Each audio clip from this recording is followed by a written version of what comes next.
Hello my crafty friends and welcome back to another card making video. Today we celebrate the latest release by SimonSaysStamp and I'm focusing on one of the new stamp sets with those adorable boots. This is called Garden Boots, and when it comes to crafting I absolutely love this as a focal point. I have done many projects both in my art journals, on a canvas as well as on cards, where I create a flower composition inside a boot. And now I'm going to color everything using my TriBlends. These are alcohol markers by Crafter's Companion, and they give you 3 different shades of color in one barrel. Having all the 3 shades in one barrel, I find it is super convenient and it saves me so much time so that I don't have to try and match which markers would give me a good shade. So in any case, I'm using here the yellow one, and this is the golden yellow marker. And if you follow my videos, you already know that I'm not one that will spend hours of coloring inside the lines. It's a process that I usually try to avoid, but this was super adorable and I just had to color it in. But in any case, even if I do have to color, I don't spend too much time with the shading. So here I did use the 3 shades of yellow from this marker. Then this is the Alpine green shades. I used this marker to color some of the leaves, and I only used the 2 first shades, the lighter and the mid one. For 2 of the flowers I went with this marker, which is the Magenta blend. And just like always, you will find links to everything I used down below in the description area if you want to know the exact markers that I used. Also keep in mind that this video is part of a blog hub, so make sure to visit my blog. There are lots of giveaways to be won and you will find tons of inspiration from many designers who are using the new collection, so you can see it in action and you can choose your favorites. So here is the image all ready to go. I am going to use my scissors and fuzzy cut all around it. I believe there is a matching die for this stamp set, however I don't have it, so I'm going the old-fashioned way. And of course I'm going to leave some white border, which is going to make my life easier. My focal point is ready, let's work on the background. Now I do have a rectangle panel here that I cut out with one of my dies that give a lovely stitching all around, and I'm inking up some blue Distress Oxide ink.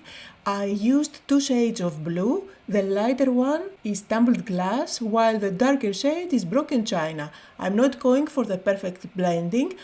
I like that splotchy look and feel, and I'm going for an ombre look on the diagonal, so on one corner I have deep blue all the way to white on the other corner.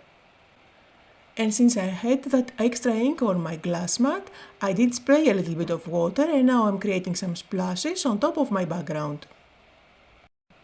Now these are the lacy layers by Waffle flower. I did use 2 of them to create this lacy frame. Every other one is going to give you a lacy border, while the ones in the middle give you the normal rectangle with the stitching. It's a lovely set to have. So at the back of this blue panel I'm going to add some foam tape and stick it on top of my card base. By the way, my card base is the standard card size, that's 4 1/4 by 5 1/2. I did stick that rectangle panel on top of my card base on an angle, and now I'm going to add some foam tape at the back of this frame. This is a very thin foam tape, it's super handy to have, it's from Waffle flower, and I love to use it for all those skinny elements. I will peel off the backing and then place it on top of my card base, again on an angle. I just want to create a different composition of what I'm usually going for, just with different layers.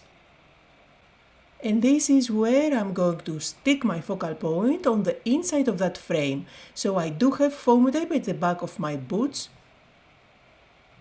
And now I need to add the sentiment. For that I decided to go with one of the sentiments from the same stamp set. I'm going to stamp it with Versamark ink on black cardstock, and then I will apply white embossing powder. I will heat set it, and then you can either cut out a rectangle and stick it on top of your card. I decided to go all around it and make it look as if I did use a die. Of course this is not going to be perfect, but it is going to be close enough. It was acceptable. If you do get the matching dies to this stamp set, you will find that it is going to give you dies that cut out the sentiments as well. I added my sentiment in place. Now I'm using my white marker and I'm adding some highlights here and there. And as a finishing touch, I'm going to add some dots of glue. I'm using my berry art glue for that since it is such a fine tip. And then on top I'm going to stick some clear bubbles. They are going to look as if they are dewdrops. So here is a close-up look on the finished card. You can switch up the sentiments as it is a very versatile design and you can use it for pretty much any occasion.